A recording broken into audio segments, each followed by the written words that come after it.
آپ کا کیا بنے گا؟ اپنے نبی کا کوئی فکر نہیں. موسیٰ مروا کے ہی چھوڑا نا. تو ان کا کلا، تم ہو تو اسی قابل کہ تمہیں جوتے پڑیں، لیکن ان معی ربی سیہدین، اللہ مجھے میرے ساتھ ہے، راستہ دے گا.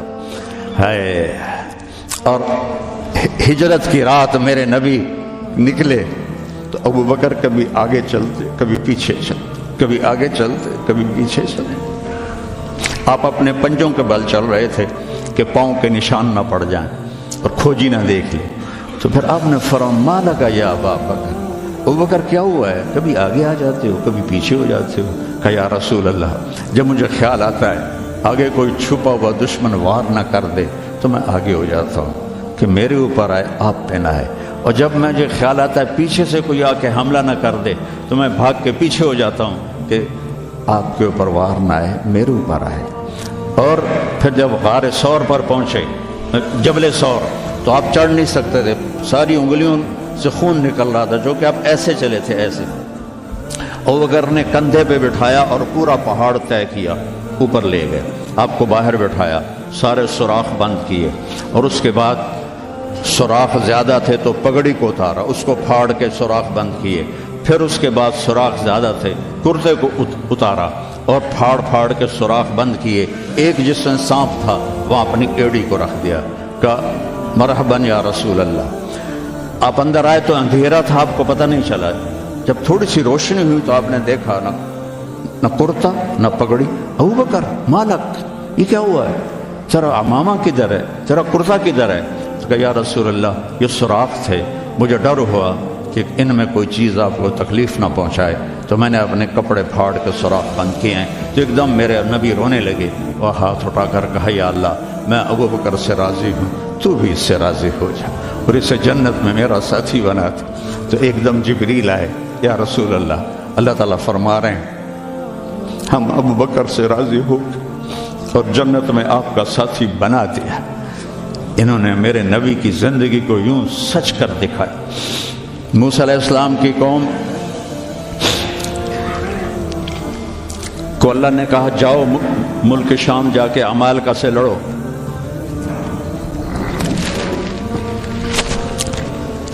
ان کا اذهب انت وربک فقاتلا، تو جا تیرا رب جائے، ہم نہیں لڑتے. اور بدر کے لیے جب آپ نے پوچھا بولو کیا کرنا ہے تو مقداد ابن اسود نے کہا اذا لا نقول كما قالت بنو اسرائیل اذهب انت وربك فقاتلا بل نقاتل امامك وخلفك وعن يمينك وعن شمالك. یا رسول اللہ ہم بنو اسرائیل نہیں ہیں کہ کہیں جا اور تو تیرا رب لڑے. ہم آپ کے آگے لڑیں گے، پیچھے لڑیں گے، دائیں لڑیں گے، بائیں لڑیں گے، ہماری لاشوں سے گزر کر وہ جائیں گے. بنو اسرائیل نے سمندر پار کیا، آگے پتھر کے بت کی پوجا ہو رہی ہے. یا موسیٰ اجعل لنا الہا کما لہم آلہہ، یا اللہ موسیٰ ایک خدا ہمیں بھی لے کر دو اس جیسا. یہ بنو اسرائیل ہیں اور میرے نبی کا انتقال ہوتا ہے پیر کے دن، اور ابو بکر صدیق اوالی گئے ہوئے ہیں اپنی دوسری بیگم کے پاس. ان کو خبر ملتی ہے تو وہ بھاگے ہوئے آتے ہیں اور آپ کے چادر ہٹا کر آپ کا ماتھا چومتے ہیں اور گرم گرم آنسو ماتھے پہ گرتے ہیں. واہ خلیلہ واہ صفیہ واہ نبیہ. اور اس کے بعد آپ مسجد میں جاتے ہیں تو شور و فغاں ہے اور عمر تلوار لے کے کھڑے ہیں.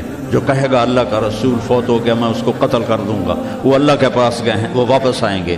تو ابو بکر ممبر پر آئے، کہا عمر اقعد اقعد. کھڑے ہوئے آدمی کو کہنا ہو بیٹھ جاؤ تو اقعد، اور لیٹے ہوئے آدمی کو کہنا ہو بیٹھ جاؤ تو اجلس. یہ حسن عربی ہے کہ ہر حیت کے لیے الگ لفظ ہے. کھڑے کے لیے اقعد، لیٹے ہوئے کے لیے اجلس. عمر اقعد، کہا نہیں بیٹھوں گا. تو پتہ چل گیا کہ جوش میں ہے. ممبر پر آئے، ایھا الناس من کان یعبد محمدا فإن محمدا قد مات. جو محمد کی پوجا کرتے تھے وہ سن لو کہ انہیں اللہ نے بلا لیا، ان کا انتقال ہو گیا. ومن کان یعبد اللہ فإن اللہ حی لا یموت. اور جو ایک اللہ کی پوجا کرنے والے ہیں ان کا رب زندہ ہے، موت سے پاک ہے. میرے نبی نے ایسے لوگ تیار کیے جنہوں نے میرے نبی کی زندگی کو سچ کر دکھایا اور جانوں کے نذرانے پیش کر کے آپ کی زندگی کو دنیا میں زندہ کیا۔ اس لیے واحد جماعت ہے صحابہ کی جن کی زندگی میں ان کو جنت کے وعدے کر دیے گئے، کلن وعد اللہ الحسنی۔ اس میں سابقین بھی اور لاحقین بھی، سب کے لیے جنت کا اللہ تعالیٰ نے وعدہ فرما دیا ہے۔ ایک امت تیار کی، ایک امت تیار کی۔ سارے قرآن نہیں پڑھے ہوئے تھے، حضرت خالد ابن ولید نے فجر کی نماز پڑھائی، تھوڑی سی آیات ایک جگہ سے پڑھی، تھوڑی سی ایک جگہ سے، تھوڑی سی ایک جگہ سے، اس طرح کر کے انہوں نے نماز مکمل کی، اور نماز کے بعد کہنے لگے لقد شغلنی الجہاد عن القرآن، بھائی معاف کرنا، جہاد کی وجہ سے میں تو قرآن بھی نہیں پڑھ سکا۔ لیکن بنے کیا، وہ بنے کیا؟ موتا کی جنگ ہے اور میرے نبی کے سامنے منظر کھل چکا ہے۔ آپ نے فرمایا تھا جب چلے تھے کہ پہلا امیر زید بن حارثہ ہوگا، یہ شہید ہو تو پھر جعفر بن نبی طالب ہوگا، یہ شہید ہوں تو پھر عبداللہ بن رواحہ ہوں گے، یہ شہید ہوں تو پھر جسے مرضی بنا لینا۔ ایک یہودی سن رہا تھا، کہنے لگا اعتراض گئے، یہ گئے، یہ نہیں زندہ آتے۔ تو اور وہاں 1,00,000 رومی اور 3,000 صحابہ۔ تو حضرت زید بن ثابت شہید ہوئے، اللہ کے نبی نے کہا تقدم زید فقاتل وقتل ودخل الجنہ ثم اخذ الرایۃ جعفر فقاتل وقتل ودخل الجنہ۔ پھر عبداللہ بن رواحہ ایک کونے میں 3 دن سے کچھ نہیں کھایا تھا، گوشت کی بوٹی نوچ رہے تھے کہ آواز پڑی جھنڈا گر گیا ہے عبداللہ، تو انہوں نے وہیں پھینکا۔ پہلے 2 درویش تھے، فقیر تھے، یہ بڑے مالدار تھے۔ پہلے 2 مہاجر تھے، یہ انصاری تھے۔ 4 بیویاں تھیں، باغات تھے، غلام تھے۔ فتردد بعد التردد، تو تھوڑی دیر کے لیے بیوی بچے غلام باغات کا خیال آیا، تو کہنے لگے عبداللہ بیویوں کا خیال ہے سب کو 3 طلاق، باغات کا خیال ہے سارے صدقہ، غلاموں کا خیال ہے سارے آزاد۔ اقسمت یا نفس لتنزلن کارہتن او لتطاوعن ان اجلب الناس وشد الرن ما لی اراکی تکرہین الجنہ قد طالما قد کنت مطمئنہ هل انت الا نطفۃ فی شنہ۔ اے عبداللہ کافی زمانہ گزر گیا ہے زندگی گزارتے ہوئے، چل اپنے ساتھیوں کے ساتھ مل تو بھی، اور جھنڈا اٹھایا اور آگے بڑھے۔ اور آپ نے فرمایا، اب عبداللہ نے جھنڈا اٹھایا اور آگے بڑھے اور قتل ہوئے، اور پھر آپ خاموش ہو گئے تھوڑی دیر کے لیے۔ انصار کہنے لگے کہ ہمارے اوپر قیامت ٹوٹ پڑی کہ کیوں رک گئے، کیوں رک گئے؟ دونوں کی دفعہ تو فوراً فرمایا، اب کیوں رک گئے؟ پھر آپ نے کہا وَدَخَلَ الْجَنَّةَ۔ تو انصار نے عرض کی یا رسول اللہ آپ رک کیوں گئے تھے؟ کہا وہ تھوڑا سا اس کے دل میں کھٹک آئی تھی، اس لیے جنت میں جانے میں تھوڑی دیر ہو گئی۔ اب جھنڈا گر گیا، ثابت ابن اکرم نے جھنڈا اٹھایا، کون لے گا یہ جھنڈا؟ انہوں نے کہا تو لے، تو بدری صحابی ہے۔ تو لے کہا نہیں میرے بس کا نہیں ہے۔ کسی نے آواز دی خالد کو دو۔ خالد کی پہلی جنگ تھی، صلح حدیبیہ کے بعد ایمان لائے، اور ان کی پہلی جنگ تھی۔ وہ فرمانے لگے بھائی میں تو ابھی مسلمان ہوا ہوں، کسی اور کو جھنڈا دو۔ کہا نہیں، سب نے کہا بس خالد خالد۔ انہوں نے ایک ہاتھ میں جھنڈا لیا، جب یوں تلوار کو جب اٹھایا نا تو میرے نبی نے فرمایا ثم صلی اللہ سیفا من سیوفہ، اب اللہ نے اپنے تلواروں میں سے ایک تلوار کو نیام سے باہر نکالا ہے، اور انہوں نے ساری رومیوں کی فتح کو شکست میں تبدیل کر دیا۔ 9 تلواریں ان کے ہاتھ سے ٹوٹیں لڑتے لڑتے، اور اتنا روب چھا گیا کہ پورے روم میں دہشت پھیل گئی خالد ابن ولید کی۔ یہ لوگ میرے نبی نے تیار کیے تھے، ایک امت بنائی تھی، یہ میرے نبی کا عظیم ترین کارنامہ ہے، اور اولین اور آخرین کا سب ایک جذبہ تھا۔ حضرت عمر کی مجلس میں ابو سفیان، اکرمہ بن ابی جہل، حارث بن ہشام، سہیل ابن عمر بیٹھے ہوئے ہیں، تو حضرت بلال آ گئے، کہنے لگے آپ لوگ تھوڑا پیچھے ہو جاؤ۔ پھر حضرت عمار آئے، آپ نے کہا آپ لوگ تھوڑا پیچھے ہو جائے۔ پھر حضرت صہیب آئے، آپ نے کہا تم لوگ تھوڑا پیچھے ہو جاؤ۔ پھر حضرت مقداد آئے، آپ نے کہا تم لوگ تھوڑا پیچھے ہو۔ پیچھے ہوتے ہوتے جوتیوں پہ جا بیٹھے، مہاجرین اولین کو آگے بٹھایا تو یہ غصے سے باہر نکل آئے، اور ابو سفیان کہنے لگے دیکھتے ہو عمر نے ہمارے ساتھ کیا کیا ہے؟ تو سہیل ابن عمر کہنے لگے صحیح کیا، وہ ہم سے پہلے ایمان لائے تو وہ آگے نکل گئے، ہم بعد میں ایمان لائے تو ہمیں تو پیچھے ہی رہنا ہے۔ تو کہنے لگے اگر آخرت میں پیچھے رہ گئے تو پھر کیا ہوگا؟ یہ فتح مکہ کے مسلمان ہیں، فتح مکہ کا پھر کیا ہوگا؟ تو سارے گھبرا کے حضرت عمر کے پاس آئے کہ ہم نے دیکھ لیا ہے جو تو نے کیا ہے ٹھیک کیا ہے، چلو ہم پیچھے رہ گئے ہیں لیکن کوئی طریقہ بتاؤ کہ آگے نہیں بڑھ سکتے تو جنت میں ساتھ تو ہو جائے۔ تو انہوں نے فرمایا انہوں نے جہاد میں جان دی تھی، تم بھی جانے لگا دو تو تم بھی ان کے ساتھ ہو جاؤ گے۔ تو 400 قریشی سردار مکہ سے نکلے، 400، اور حارث ابن ہشام ابو جہل کے چھوٹے بھائی ہیں، اتنے ہر دل عزیز تھے۔ جب یہ نکلے تو سارا مکہ چھوڑنے باہر آیا، اور سب رو رہے تھے، بچے بچیاں مرد عورت۔ تو حارث ابن ہشام کھڑے ہو گئے، کہنے لگے یا اہل مکہ، اے اہل مکہ، اللہ کی ذات کی قسم مکے سے محبوب کوئی شہر نہیں، تم سے محبوب کوئی لوگ نہیں، لیکن ایک داعی نے آواز لگائی، اس پر ہمارے غلاموں نے لبیک کہا۔ آج وہ اتنا آگے جا چکے ہیں کہ اگر ہم یہ سارے مکے کے پہاڑ سونا بنا کے خرچ کر دیں تو ان کے ایک مٹھی جو کا اجر بھی نہیں پا سکتے۔ تم اپنی جانوں کا نذرانہ پیش کریں گے کہ آگے نہیں تو برابر تو ہو جائیں۔ تو یہ سارے سرداران تشریف لائے، اجنا دین کی جنگ ہو رہی تھی، اس میں شرکت کی، اس میں فتح ہوئی۔ پھر یرموک کی جنگ ہوئی جو فیصلہ کن جنگ تھی، جس نے شام کا فیصلہ کر دیا ہمیشہ کے لیے۔ 9 دن یہ جنگ چلتی رہی، کبھی ایسے کبھی ایسے کبھی ایسے کبھی ایسے، اور ایک دن ایسا ہوا کہ مسلم صحابہ دبتے دبتے دبتے عورتوں کے خیموں تک آ گئے، اتنے قدم اکھڑے کہ عورتوں کے خیموں تک آ گئے۔ تو حضرت اکرمہ رضی اللہ تعالیٰ عنہ نے اپنی تلوار کی نیام کو توڑ دیا اور لوہے کے ٹوپی کو اتار کے پھینک دیا، کہا من یبایعنی علی الموت، یا اللہ ہمیں موت دے گا یا فتح دے گا۔ تو حضرت خالد بن ولید اور اکرمہ رشتہ دار ہیں، تو خالد بن ولید نے ان کا ایسے ہاتھ پکڑ لیا، نا نا نا نا نا نا، ابھی تمہاری ہمیں ضرورت ہے، یہ نہ کرنا یہ نہ کرنا۔ تو انہوں نے کہا الیک انی، دور ہو جا مجھ سے،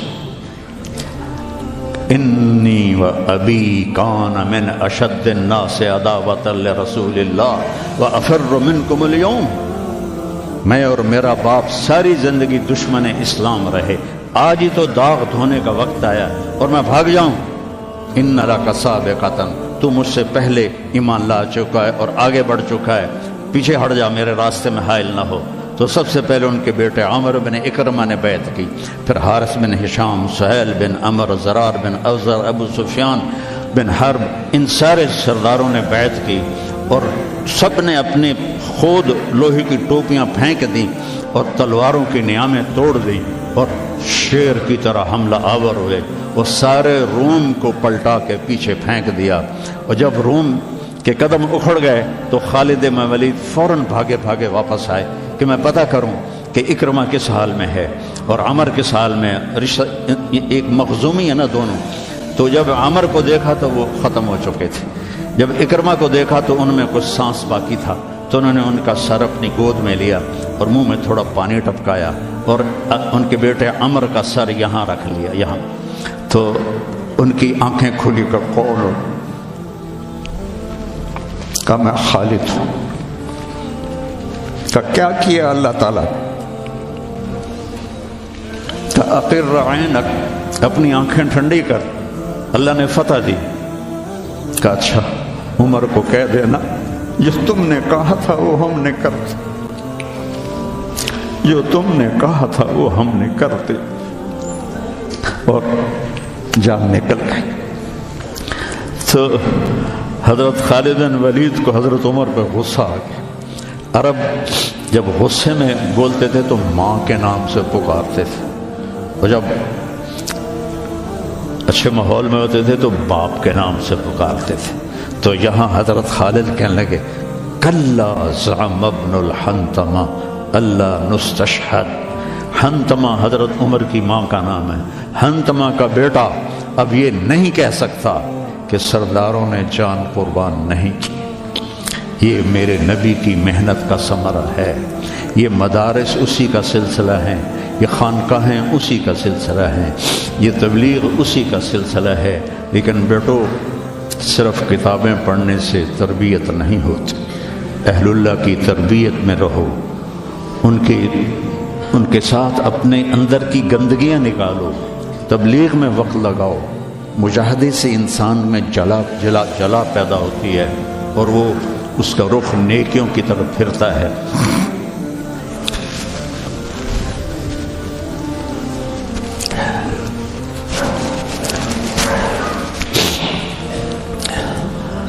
تو نیت کرتے ہو سارے؟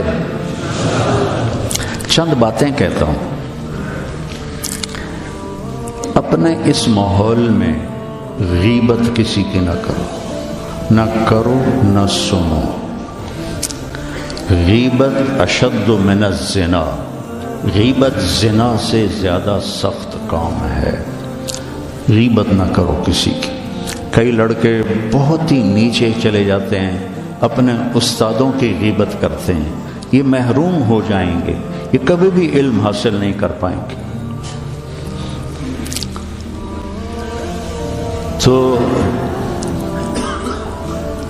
مجھے ایک واقعہ یاد آ گیا. قاضی احسان احمد شجاع آبادی رحمۃ اللہ علیہ ختم نبوت کے امیر تھے. تو میرے والد صاحب سے بڑا ان کا گہرا تعلق تھا. تو ہمارے گھر آتے تھے, میں چھوٹا تھا. تو انہوں نے اپنا واقعہ سنایا کہ میں تو ناقص کا صیغہ ہوں قاضی, تو ویسے بھی میں ناقص تھا, مجھے اتنا پڑھنا لکھنا آتا نہیں تھا. اور ایک طالب علم تھا جو بہت قابل تھا, اور وہ استاد پہ ایسا اشکال کرتا کہ استاد کو جواب نہیں آتا تھا, تو پھر وہ ہنس پڑتا تھا. تو ایک دن استاد نے دکھی ہو کر کہا جا تو بھینسیں ہی چرائے گا. اور ایک دفعہ میرے استاد اٹھے تو ان کا جوتا دور پڑا تھا, تو میں بھاگ کے گیا, جوتا اٹھا کے لایا اور ان کے سامنے رکھا. کہنے لگے بادشاہ تیرے جوتے سیدھے کریں گے انشاءاللہ. تو قاضی صاحب فرمانے لگے کہ اس لڑکے کو میں نے خود بھینسیں چراتے دیکھا, میں نے اسے خود بھینسیں چراتے دیکھا. اور تحریک ختم نبوت میں جب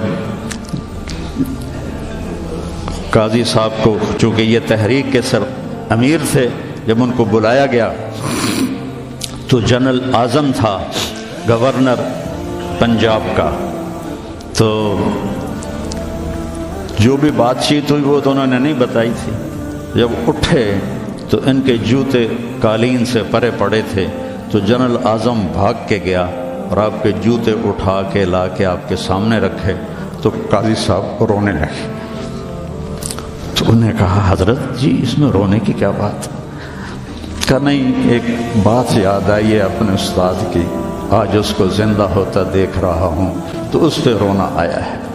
اپنے استادوں کی غیبت نہ کرو, ان کی برائی نہ دیکھو, وہ آنکھیں بند کر دو جو کسی کی برائی دیکھتی. اپنے عیب دیکھو, دوسروں کی خوبیاں دیکھو. ایک آپ میں غیبت نہ ہو, کوئی آپس میں لڑا ہوا نہ ہو کہ میں نے اس سے بات نہیں کرنی. اب بچے ہیں, جوان ہیں, ہو سکتا ہے کوئی بچہ کسی بچے سے لڑا ہوا ہو اور اس کی بول چال بند ہو, تو ایسے دل کے اوپر تالے نہ لگاؤ, اپنے دل کو کھلا کرو اور معاف کر دو اور اس کے سینے سے لگ جاؤ. تب جا کر تمہارے اندر علم کا کچھ نور آئے گا. جس دل میں بغض ہوتا ہے اس میں علم نہیں آتا ہے. اور پہلی تکبیر اولیٰ کی کوشش کرو, تکبیر اولیٰ کے ساتھ نماز پڑھنے کی کوشش کرو, تکبیر اولیٰ کے ساتھ نماز پڑھنے کی کوشش کرو. اب جوان ہیں, تہجد کی پابندی کرو. بڑی پرانی بات ہے, مولانا یوسف صاحب رحمہ اللہ کے تھے ایک تربیت یافتہ میاں جی نیواتی, تو ان کی جماعت آئی ہوئی تھی, تو میں ان سے ملنے گیا. مجھ سے کہنے لگے مولوی صاحب اگر اپنی بات میں اثر پیدا کرنا ہے تو رات کو اٹھنا سیکھ لے، اگر اپنی بات میں اثر پیدا کرنا ہے تو رات کا اٹھنا سیکھ لے۔ یہ آپ سے بھی کہتا ہوں کہ رات چاہے 2 نفل پڑھ لو، لیکن رات کو اٹھ کر قم اللیل الا قلیلا نصفہ او انقص منہ او زد علیہ ورتل القرآن ترتیلا۔ یہ رات کا اٹھنا، ان ناشئۃ اللیل ہی اشد وطئا واقوم قیلا ان لک فی النہار سبحا طویلا واذکر اسم ربک وتبتل الیہ تبتیلا۔ رات کا اٹھنا یہ آپ کے اللہ سے ملا دے گا آپ کو۔ آپس میں نفرت نہ ہو، آپس میں نفرت نہ ہو، آپس میں کسی سے بول چال بد نہ ہو، کسی استاد کی بے اکرامی نہ ہو۔ پھر چاہے تمہارے کچے پچے سبق بھی ہوں گے نا، جب اللہ کام لینے کا ارادہ کرتا ہے پھر کچا پکا نہیں دیکھتا، پھر اسے قبول کرتا ہے۔ مولانا تعالی شاہ بخاری رحمہ اللہ نے دورہ نہیں پڑھا تھا، صرف مشکات تک پڑھا تھا، تو وہ جب کبھی علماء میں بیان ہوتا، اس جیسا تو کوئی خطیب ہندوستان میں تو کم از کم آج تک نہیں آیا۔ وہ کہتے علماء کرام مجھے تو مشکات ہضم نہیں ہو رہی اور میں گلی گلی پھر رہا ہوں، تم سارے دورے پڑھ کے آرام سے بیٹھے ہوئے ہو۔ یہ ان کا ایک جملہ مجھے سنایا ہمارے استاد مولانا ظفر صاحب رحمہ اللہ، فوت ہو گئے۔ پھینگی میں ان کا مدرسہ تھا، جامعہ خالد بن ولید۔ تو بچوں آپس کی محبت سے رہو، اپنے سبق کے ساتھ انصاف کرو۔ مولانا منظور صاحب آپ کے بہت بڑے محسن ہیں اور ہمارے مکتب فکر کا بہت بڑا یہ سرمایہ ہے، تو ان کی دل سے محبت کرو۔ یہ چیزیں محبت سے منتقل ہوتی، محبت سے چیزیں منتقل یہ ٹیلی فون نہیں، 2 ایسے کرتے ہیں یا یوں ایسے لگاتے ہیں تو سارا ڈیٹا دوسرے فون میں چلا جاتا ہے کہ نہیں؟ سارا ڈیٹا چلا جاتا ہے۔ یہ وہ فون ہے، ان کے ساتھ جڑو گے تو ان کا ڈیٹا تمہارے اندر چلا جائے گا، کسی کی دعا لگ جائے گی۔ ایک دفعہ واقعہ سنا کہ میں بس کرتا ہوں۔ میں مدرسے کا امیر تھا رائمنڈ میں، تو مجھے سارے دن کی کارگزاری سنانی ہوتی تھی مولانا احسان صاحب کو، جو آج کل بہت علیل ہیں۔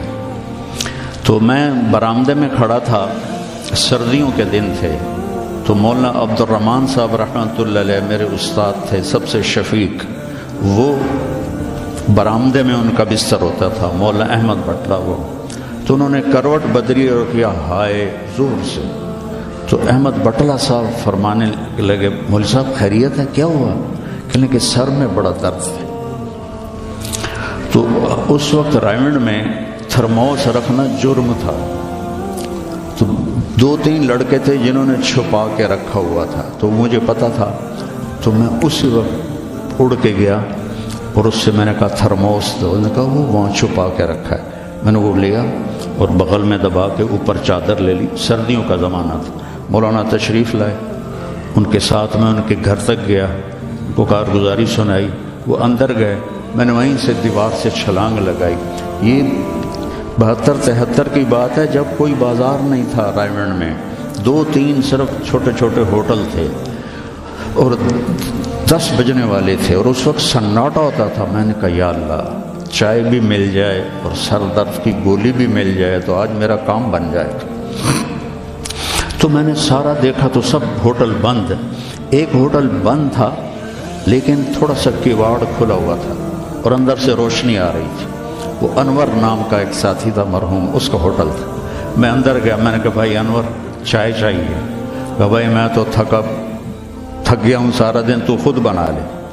تو وہ سٹوو ہوتا تھا ہوا والا، وہ میں نے چائے بنائی، تھرموس میں ڈالی۔ میں نے کہا کوئی سر درد کی گولی ہے تیرے پاس؟ اب چائے کے کھوکھے پر کھوکھا، سر درد کی گولی کا کیا کام ہے؟ کہنا کہ وہ پھٹے پر دیکھو شاید کوئی پڑی ہو۔ تو میری تقدیر میرا ساتھ دے رہی تھی، میں نے دیکھا تو ایک ساری ڈان ہوتی تھی اس وقت، وہ سر درد کی گولی تھی، جیسے آج کل پیناڈول ہے، وہ ساری ڈان پڑی تھی۔ میں نے کہا لے بھائی آج کام بن جائے گا۔ میں نے وہ لی اور دوڑ لگائی، اور جب مولانا چادر لے کے پڑھتے تو میں نے ایسے پاؤں دبائے تو انہوں نے سر سے رضائی ہٹائی، مجھے دیکھا، کیا بات؟ میں نے کہا جی یہ چائے ہے، یہ گولی ہے، آپ کھا لیں، آپ کے سر میں درد۔ تو ان کے منہ سے کلمات نکلے، اس کا میں ثمرہ ہوں، اپنی ذات میں کچھ نہیں، میرے استاد کی دعا مجھے لگی۔ ان کے چہرے پر اتنی خوشی آئی، وہ بڑبڑاتے ہوئے، الفاظ مجھے سمجھ میں نہیں آ رہے تھے لیکن میرے لیے دعا فرما رہے تھے۔ تو ایسے موقع تلاش کیا کرو کہ آپ کو استاد کی خدمت کا موقع ملے تو ان کے منہ سے دعا نکلے اور آپ کے کام بن جائیں۔